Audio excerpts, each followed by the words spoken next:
Today మన special guest రాయ పిల్ల టీమ్ అన్నమాట. ఇక్కడ ప్రొడ్యూసర్ రాజేంద్ర ప్రసాద్ మక్కిన గారు, హీరో నాగేంద్ర గారు మనతో ఉన్నారు. ఈ సాంగ్ చేయడానికి అసలు ఉద్దేశం ఏం వచ్చింది? నేనేంటంటే ఎలాగైనా సరే నేను ఇచ్చిన మాట ప్రకారం హీరోయిన్ ని, కొరియోగ్రాఫర్ ని, లిరిక్ రైటర్ ని, మ్యూజిక్ డైరెక్టర్ ని, సింగర్ ని అందరినీ A to Z. ఇది ఎంత ఖర్చు అయి ఉంటుంది? ఇంత ఖర్చు పెట్టి మీరు చేశారు కదా, ఈ సాంగ్ చేయాలి, ఇలా చేయాలి అనేది మీకు ఎలా అనిపించింది? అసలు ఇప్పుడు చేసిన తర్వాత ఎలా అనిపిస్తుంది? 100% ఎఫర్ట్ ఇచ్చాం. సాంగ్ రీచ్ అవుతుందా రీచ్ అవ్వదా అనేది మనం చేయాల్సిన ఎఫర్ట్ అయితే మనం చేసాం. నాకు నా స్కూలు, నా కిడ్స్, నా పేరెంట్స్ అంతవరకు. ఈ తెలుగు అమ్మాయి ఎక్కడి నుంచి తీసుకున్నారు? ఆంధ్ర, తెలంగాణ అమ్మాయి? Very good dancer, very good expressions, is very talented and sportive and express.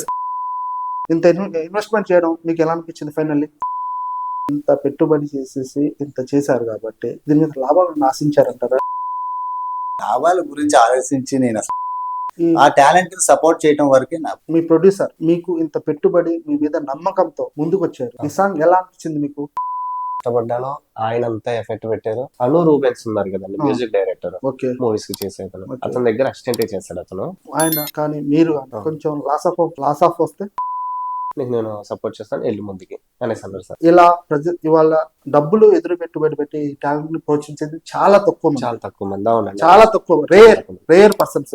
రాయ పిల్ల సాంగ్ మీద మీరు కష్టపడ్డారు, అవును, ప్రజల్లోకి వెళ్తుంది. అవును. ఎన్ని మిలియన్స్ వ్యూస్ వస్తాయి అనుకుంటున్నారు మీరు? ఆలోచన బట్టండి అది. నేను ఆల్రెడీ మీకు చెప్పాను, డబ్బు కోసం చేయలేదు. ఓకే, నేను వెళ్ళి ఇలాంటి టాలెంటెడ్ పీపుల్ ని ఎంకరేజ్ చేద్దామని చేశాను. వన్స్ నేను పెట్టిన తర్వాత అది అనేది కూడా నాకు అనవసరం. డబ్బు ఈ రోజు కాదు రేపు సంపాదించుకోవచ్చు. టాలెంట్